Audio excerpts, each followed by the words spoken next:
Page 16, Evening Song. 3/4 time, no sharps or flats in the key signatures. I guess we're in C major more or less. There are accidentals, so I have to talk about those. Let's just talk about this one hand at a time and make sure we got the notes and the rhythms and all that. Starting with the right hand. When it comes in, it's a 2 and a 4. So you're starting in this position. You won't stay there, but you're starting there. So you're 1, 2, 3, 1, 2, 3, 1, 2, 3. And that's pretty much page 16. Go over to page 17 on second line. You're coming up. You're ending the first line here. You just lift up and move. Just here.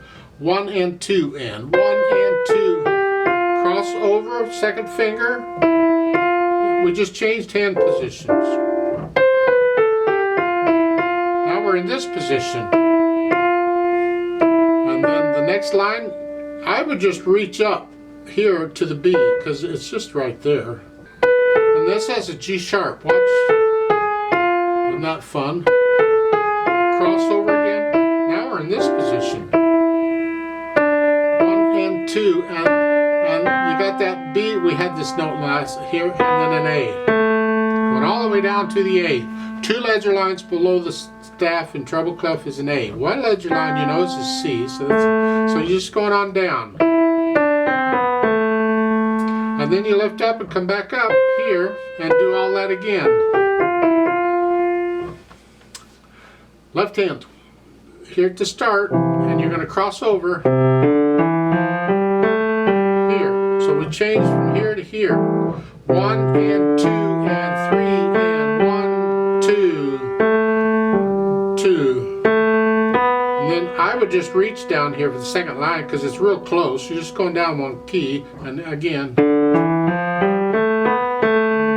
You get some good practice at going over the thumb. At the end of the second line, then you lift up and move. Go back down. Page 17, on the top line, you're going up here.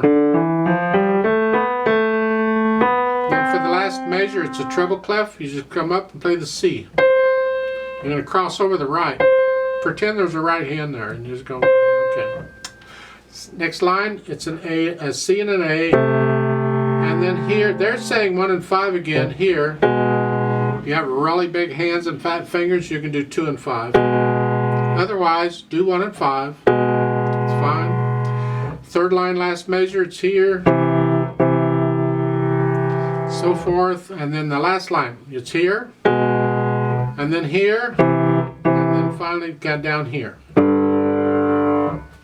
Okay. Put the hands together. What do we get? 1 and 2 and 3 and 1 and 2 and 1 and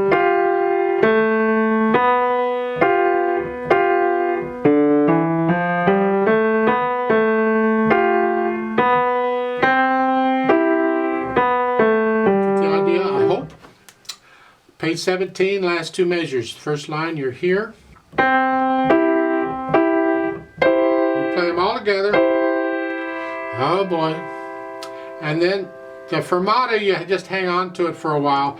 I would recommend you don't fermata until the last time, and I'll come back to that in a minute. I would just hold that 3 counts and then go to the next line. Get the left hand out of the way because the right hand needs that note.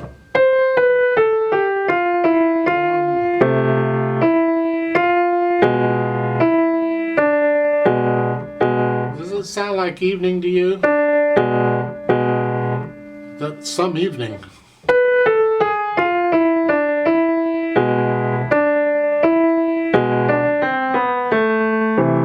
Once you can get all that, and then go back and there's not a lot of articulation, it's slurs. You just connect it. And then lift up. It's like taking a breath.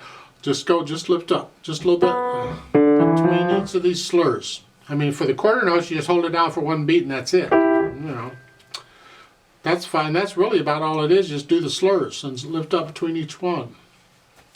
Dynamic wise, you start out soft, whatever that is to you, and that's the melody. Well, it starts out in the left hand.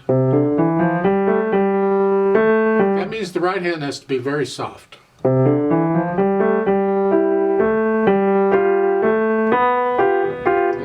the second line you're going to go up, but don't go up to maybe a medium soft. Right there. See, when I have these matching hairpins like this, I look in the middle of them and see what note or notes are there, and that's my target. That's what I'm after. So in this case, it's the middle C. So I just... That's what I'm after, and then I come down.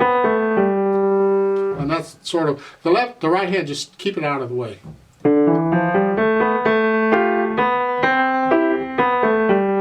Now you're very soft. That means the right hand is like really super duper soft. In the top of page 17, you start it very soft. You got the hairpins. You can go up to about a moderately soft. And you're going to end it soft here at the end. And then the next line, you're moderately loud. Again, it's the melody, but this time the right hand gets it. And the left hand's going to be soft. Now the next line, you come down a little bit to moderately soft. There's not a lot of difference between moderately loud and moderately soft. They're next to each other, just sort of soft.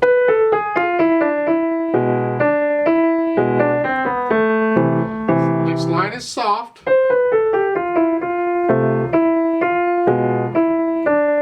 Last line is very soft. That means the left hand, you're practically just blowing on the keys. They're so soft. Then the last two measures.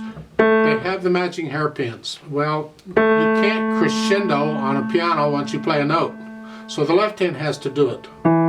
So each of these notes are a little louder.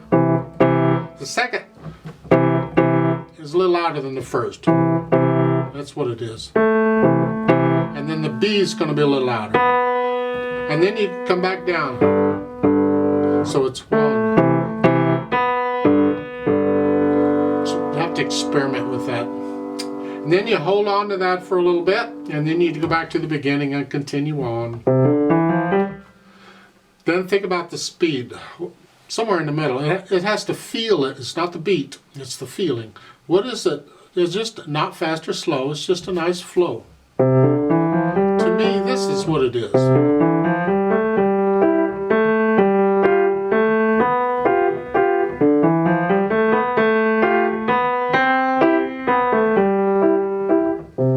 That's about, to me, your moderately thingy could be different than mine, and that's fine. It's whatever. And at different times, you'll play it at a slightly different speed because you'll feel it different. You got to feel this music. Otherwise, it's mechanical. You're just playing notes. You know. Now they've added a little bit of pedal. You can do the whole piece without pedal just fine, but they've added pedal. So what I'm going to do, I'm going to push the note down first and then the pedal, and I'm going to release the pedal and the notes at the same time. That's the end of the first line on page 17. So I'm going to push the notes down first and then the pedal. And I'll lift the notes and the pedal at the same time. And a little silence before I go on. And then at the end, the very last measure there, again, it's the same thing. I'm going to push the notes down first, the B, and then the pedal. And then I'll lift the pedal and the hands at the same time. So there's a little silence before I go back to the beginning and do it again. And that's the pedal. That's about all there is. Huh? Now, let's talk a bit about this fermata at the end of the first line on page 17. It's a matter of interpretation. Different people will do it differently. This is how I do it. When I get a fermata like this in a piece, if it's at the end like this, that there's a fine there, then the fermata is fine. I can hold it out. But when the fermata is there and I know I'm going on, then sometimes I don't do the fermata because it messes up the flow too much. And if there's words to the music and people are singing, I strongly suggest you leave out fermatas if you can, because that messes up the singers. They don't know how long to hold it and what's going on, and you need a conductor on the singers if you're going to do that, and then the conductor will decide. But otherwise, I would leave out, on this piece, I suggest we leave out the fermata on the first time. When we're getting ready to go to the second line, just hold it for 3 counts and go on. And then after we do the DC al fine and go back to an ending here, then we do the fermata. And we'll hold it 6 counts instead of 3, because I'm going to do this with a metronome. That's how I would do the fermata.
Now I would like to do this with you very slowly to double check the notes and the rhythms. I'm not going to do the dynamics, but we will do the DC all fine thingy and all that. The fermata at the top of page 17 I'll hold for 6 counts. The fermata at the bottom of page 17, the quarter note, I'm just going to hold 2 counts. So it's 1, 2, 3, hold. Just an extra, I mean you can hold it longer than that, but that's generally what I do when I'm playing with a metronome. So I'll give us 3 counts. Let's play it together.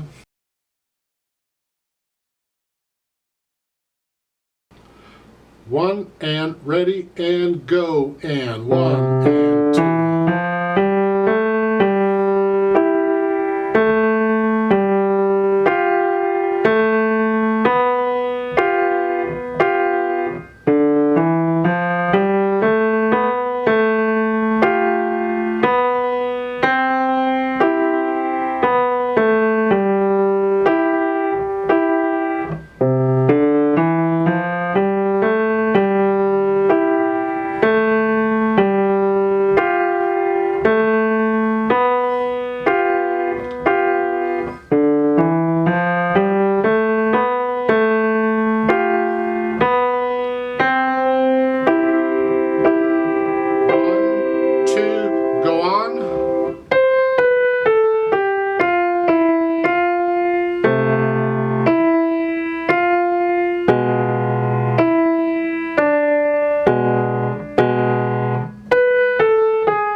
Beginning.